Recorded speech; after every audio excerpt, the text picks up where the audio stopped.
Danke dir, Pat, und willkommen hier zum Talk im Studio. Bleib unbedingt noch dran, wir werden das Thema noch ein bisschen vertiefen. Leo, schön bist du hier bei mir. Du hast über offene und geschlossene Türen gesprochen und über das Abendmahl. Muss ich die geschlossenen Türen akzeptieren, ein bisschen Abendmahl nehmen und dann habe ich keine Sorge mehr? Ja, das hast das genau so. So machen wir das ganz, ganz genau. Nein, es ist ja immer eine Reise, by the way. Es ist ja immer eine Reise. Bei einer Person geht es schneller, aber für mich hilft es ein bisschen bildhaft zu verstehen, weil wenn eine Türe zugeht, logisch gibt es eine Trauerphase. Das möchte ich jetzt gar nicht abstreiten, aber Trauerphase ist nicht das Leben lang. Es gibt Leute, die kommen aus dem Nie mehr los.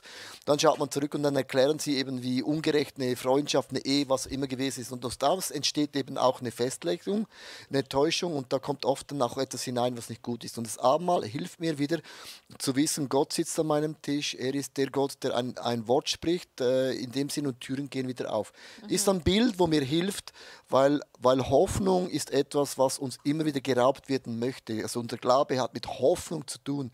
Und wenn Hoffnung auch noch weggeht, dann gibt es effektiv keine Veränderung. Ja. Würdest du sagen, ist es immer Gott, der Türen schließt und dann wieder öffnet?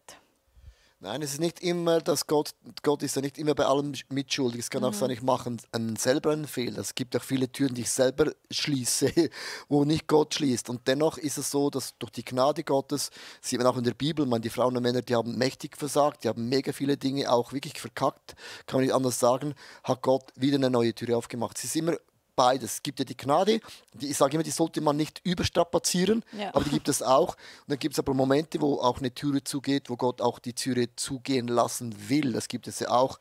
Markus und was ist Paulus, die haben sich ja verstritten auf der Missionsreise. Beide gingen ihren Weg, waren getrennt, waren nicht mehr Freunde, aber mit dem haben sie eine Multiplikation erleben dürfen. Also Gott hat eine Türe bewusst zugemacht, damit die Multiplikation größer gewesen ist. Das gibt es auch. Und was würdest du den Leuten raten, bei denen ging eine Tür zu, die stehen jetzt quasi im Gang und die neue Tür ist noch nicht offen, in der Zwischenphase? Da kommt eben genau das Abendmahl hin. Okay. Dass ich hinsetze. Hinsetzen bedeutet, ich kann es nicht machen. Ja. Ich kann es nicht machen, es sei denn, Gott gibt einen Impuls oder etwas, wo du merkst, jetzt muss ich jetzt unternehmen. Aber oft ist es so, man schaut eben immer zurück und macht sich auch den Gedanken, wie könnte die neue Türe sein. Und das merke ich für mich persönlich, das geht nie auf. Weil Gott, hätte ich zum Beispiel einen 5-Jahres-Strategieplan gemacht in unserer Church, das hätte sich nie erfüllt. Das kam immer anders und immer so, wo niemand von uns das auf dem Radar gehabt hätte. Jetzt zum Beispiel im Moment gibt es ja die künstliche Intelligenz. Ich habe von dem gehört vor 3 Jahren, habe mich nicht bewegt. Und jetzt merke ich plötzlich, bumm, ist vor deiner Türe plötzlich. Also das möchte ich mit dem sagen, es kommt immer anders, als man das erwartet oder auch denkt. Ja. Ich glaube, wir könnten noch ewig weitersprechen hier über das Abendmahl und die offenen Türen.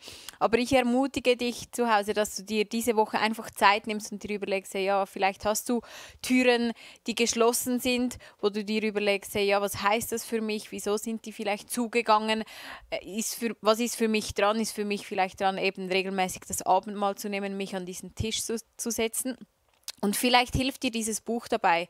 Dann siehst du den Link nochmals eingeblendet, dann kannst du dir dieses Buch bestellen. Das sind wirklich 31 Inputs drin, wie du das Abendmahl einnehmen kannst mit Gebeten. Und wir glauben daran, dass so dein Leben einfach verändert wird durch dieses Abendmahl. Hey, ich wünsche dir einen schönen Sonntag und wir freuen uns sehr, wenn du nächste Woche wieder mit einschaltest. Bis dann.